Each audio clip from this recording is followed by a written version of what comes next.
Another day, another building up.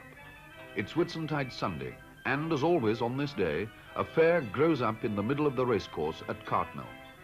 By noon, the building up is complete, and tomorrow the holiday races will attract a crowd of many thousands.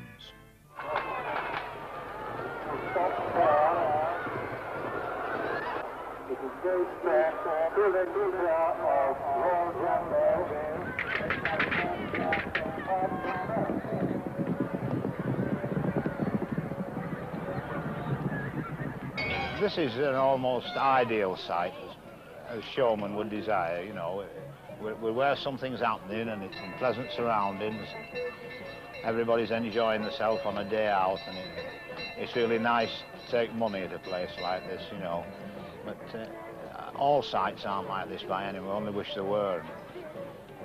The question of sites is of paramount importance to Showmen, because unless something is done shortly about sites, it's going to drive us out of business. The business isn't dying. The business is being killed by this site problem.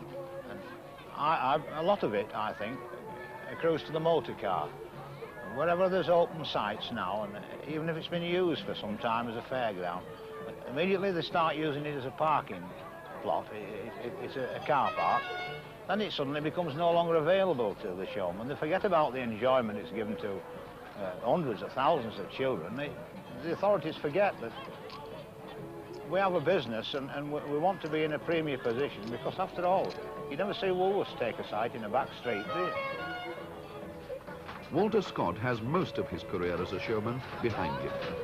He has retired to the endless fascination of watching people in his amusement arcade, and passed on the tougher business of running the Dodgems to his son. For an old showman like Walter Scott, almost every fair is an enormous family reunion. His brother Willie has moved in from Kendal with his one-armed bandits. So has his niece, Mrs. Percy Cook, with her dart stall. Her husband has a children's roundabout on the next pitch. Walter Scott's daughter-in-law, Carol, has a chaeroplane ride. His nephew, Randall Harris, a winner gonk stall. His cousin, Francis Hoadley, a throwing and shooting booth. His niece, Mary Hives, a hoopla stall. His great-niece, Patricia Hill, a shooter ball stall. And his cousin by marriage, Mrs. Pauline Hoadley, a children's roundabout. In fact, almost everyone on the 50 stalls and roundabouts at Cartmel is related in some way to Walter Scott and to each other. The show people of Britain are possibly the largest closely related community in the world, larger than the royal households, more closely related than even the clergy of the Church of England.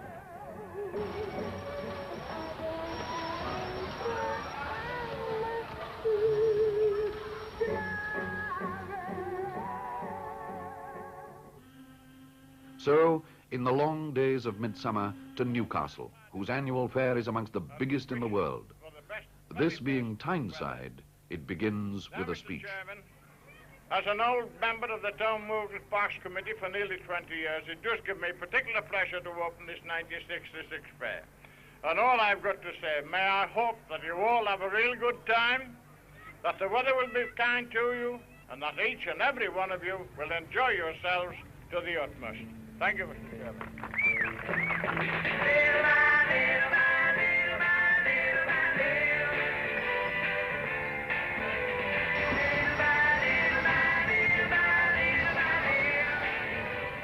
Robert Green's caterpillar has crawled here by easy stages across the Pennines from Knutsford. The Evans family are here with their wall of death. Woman and child shall see this most remarkable, thrilling and sensational exhibition. In fact, almost every family in the fair business is represented by at least an uncle or a cousin. Have you done any wrestling, son? You look a bit small to me. Come up here a moment, let's have a look at you.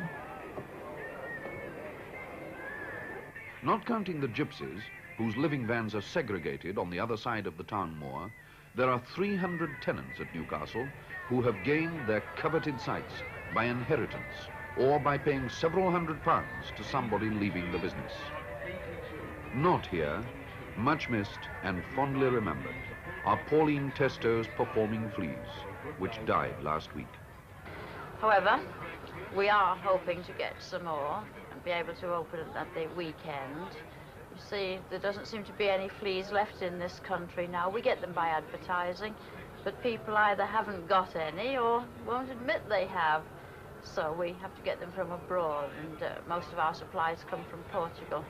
If I can get a few within the next few days, I can put on a show, because the more simple things don't take very long, 2 or 3 days, like ballet and drawing carriages and so on, but cycling and the duelists, they take quite a bit longer.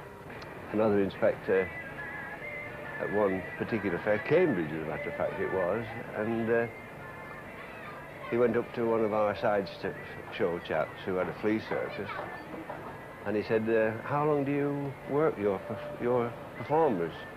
He said, well, we change them over after each show, you know, we have 2 sets. And thought he was actually kidding, you see, but he wasn't. He said if he hadn't told him that, he was definitely prosecuted. Cruelty to fleas.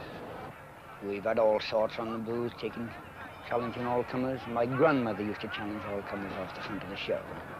Mine, I suppose he shortened her life a little bit. She not to a great age, she only lived to about 85. But they tell me that she was really wonderful. No matter how much they threw punches at her, she could block punches, duck and weave, and they never hardly used to hit her.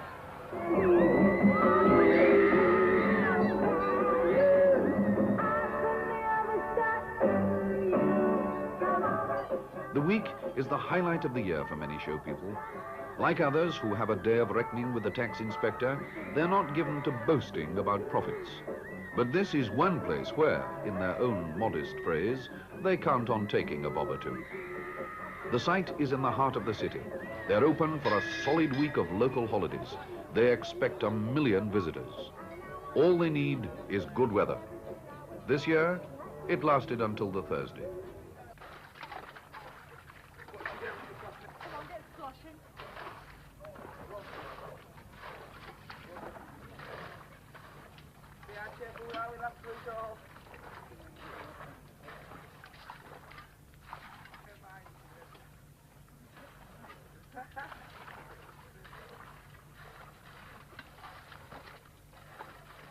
The way things are going on in the future now, the petty restrictions we have against us, we're losing a lot of fairgrounds. And of course, when we lose fairgrounds, they put us in fields where there's an example of it now. This is the sort of thing that is helping to kill the travelling show business, but in my opinion, it'll never die out. And especially with this shorter working week coming out as well, people, when they're going to have 3 days of leisure every week, they've got to find somewhere to go. And the show business, especially the travelling show business, is one entertainment that has lived through it all.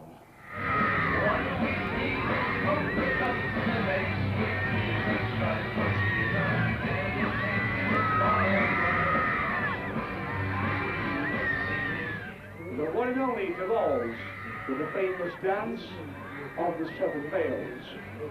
Gentlemen, when the 7th and last veil falls, she will make the shirts on your backs fly up and down, just like a Venetian blind.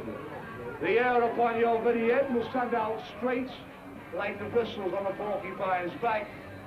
Boxing, for the boxing fans,